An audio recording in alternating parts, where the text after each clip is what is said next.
What's up, Jets fans? Welcome to a latest edition of Jets Latest, where you get the latest on the Jets, Jets. I'm your host, the spitting statistician, Dane Martinez, and we continue to talk about the offseason, the wave of free agency, looking forward to the NFL draft later this month, and the new culture, the new regime, the new brain trust here of the green and white, led by GM Darren Moji, and of course, new head coach Aaron Glenn. And I mentioned on yesterday's episode, we're really excited because it starts today. Or yesterday, actually. Yesterday was the first day that people were officially able to come to One Jets Drive. There was officially 2 extra weeks of meetings before voluntary off-season workouts, and the Jets are one of 7 teams in the NFL that are able to have this because they have a new coach. When you have a new head coach in the NFL, you're afforded 2 extra weeks in the off-seasons where you can gather the team, start meetings before actually these voluntary workouts. And I think that's great for establishing culture. Establishing a new, young, competitive culture is something I have been talking about a lot here on Jets Latest, and what I think is the way the Jets are going to build. And quite frankly, I think that is attractive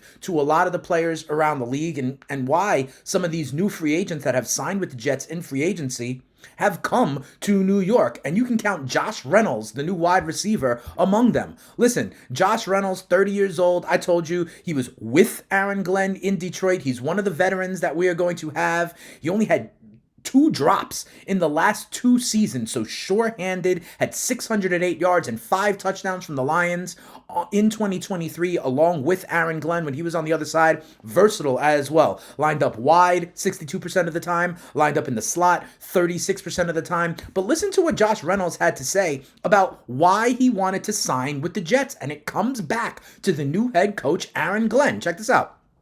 I think the biggest reason was Coach Glenn.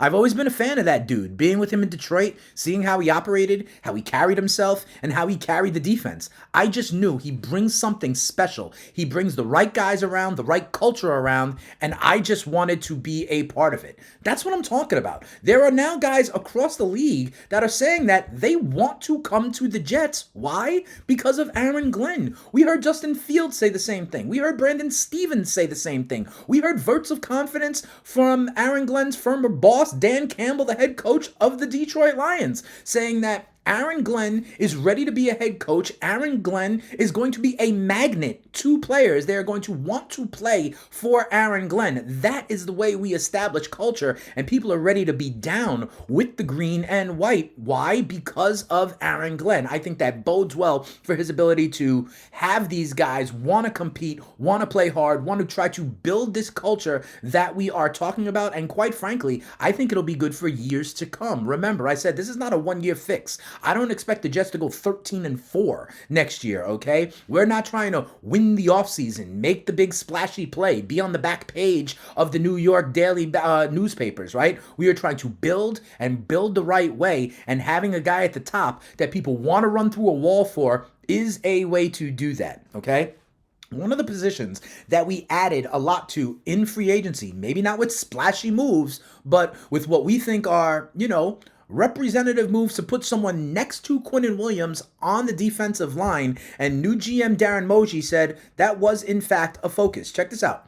We wanted to add some size in there next to Quinnen. We're not done. We're going to continue to evaluate the roster, the league, and the draft to add some good players and some good depth. And here's the deal. You don't have to add superstars when you have Quinnen Williams next to you. He's the Pro Bowler. He's the All-Pro. He's the stud defensive lineman. What we really needed was a kind of nose-plugging defensive tackle that can help stop the run. And we did that, remember. We signed Derek Nottie out of Kansas City, a run-plugging kind of nose tackle guy that has Super Bowl experience. We signed Byron Cowart, who actually was PFF rated better than Javon Kinlaw, better than some other guys that were out there. And we signed Tefele. So that is 3 guys. We added about 1,200 pounds of beef to the defensive line in the offseason. And the idea that Moji says is we're not done.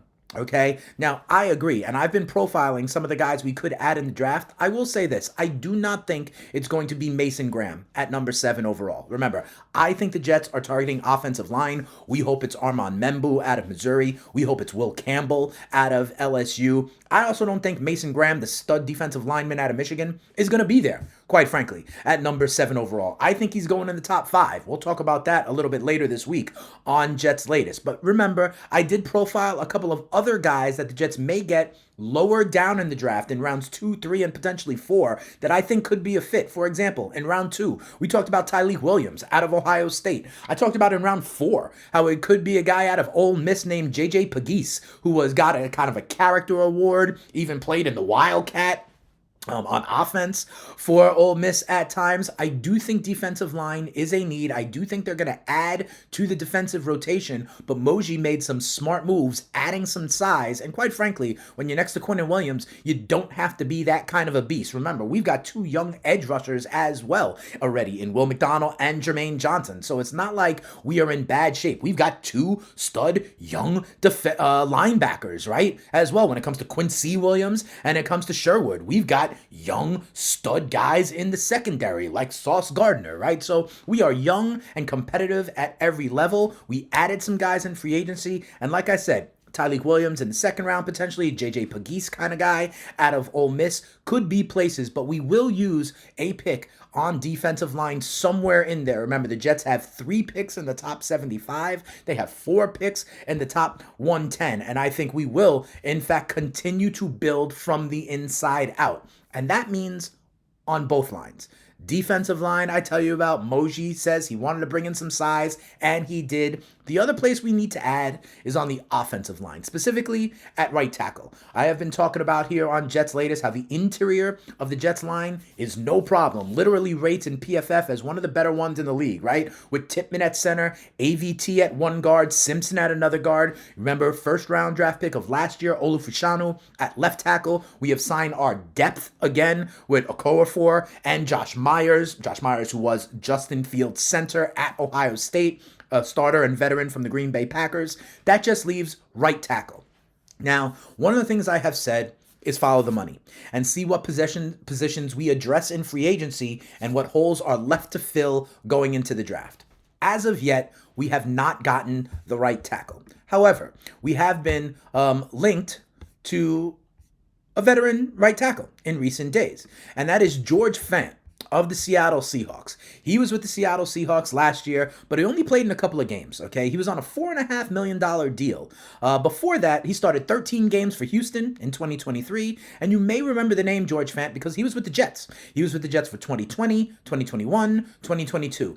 I don't really think that matters because that was part of the old regime, right? In PFF, he was graded out as around a 61. That was really middle of the league when it comes to right tackles. I believe this is one of those rumors here in smokescreen season that I don't put much stock into. Honestly, if the Jets were going to get another right tackle in free agency at this kind of money, I think, and I've said it before, that it would be Jedrick Wills, formerly of the Cleveland Browns. He's a lot younger than Fant, who's 33 years old. Jedrick Wills is like 26. Jedrick Wills was a former first-round pick, right? So that would fit a little bit more with what I think the Jets are trying to do. However, I have also said here, what you got to do is follow the money. And I think the idea of George Fant, Jedrick Wills, any other right tackle that they may look at in free agency has implications for the draft at 7. I believe they're going offensive tackle, right tackle at 7. If they do not make another move on the offensive line in free agency, if they don't sign George Fant, if they don't sign Jedrick Wills, if they don't bring in another veteran, then I am even more certain that their target is an offensive lineman at number 7.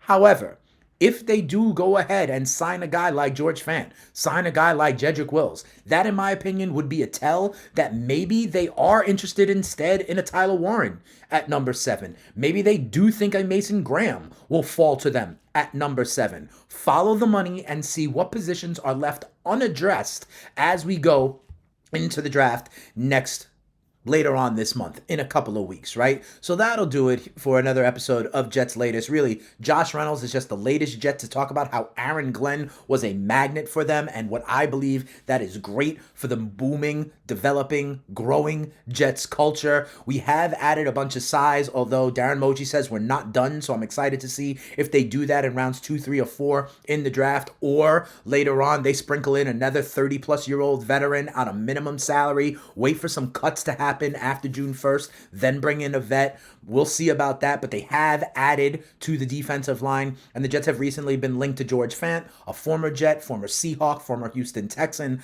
I don't think that is going to happen. However, if it does, remember, it is a tell for what the Jets need to address in the NFL draft. I think they are purposely leaving that hole at right tackle because they are targeting at number 7 Armand Membu and or Will Campbell to be their starting right tackle along with Fashanu as bookends for years to come with a strong interior offensive line. One thing I know, I'll be back tomorrow giving you more insights, more updates, more news on the green and white, on the JETS Jets. Please make sure to like this video, subscribe to the channel, engage with me in the comments. I love engaging with people in the comments, and hit me up on Twitter at Spittin' Speeds. And if you want more from me, I am also the host of the FTN Fantasy Show over on SiriusXM, Channel 87, the Fantasy Channel. We do a great job. FTN is a great website, data, simulations to help you win your fantasy leagues, to help you win that cash. Prop models, whether it's the NBA, Major League Baseball, the NFL with Stats Hub, it doesn't matter the sport. We've got you covered over at FTN Fantasy, and I've got you covered right here on Jets Latest. All right, like, subscribe, tell a friend to tell a friend. One thing I know, we'll be back tomorrow with all the latest on the JETS Jets. Until then, we'll see you. Have a great day. Peace.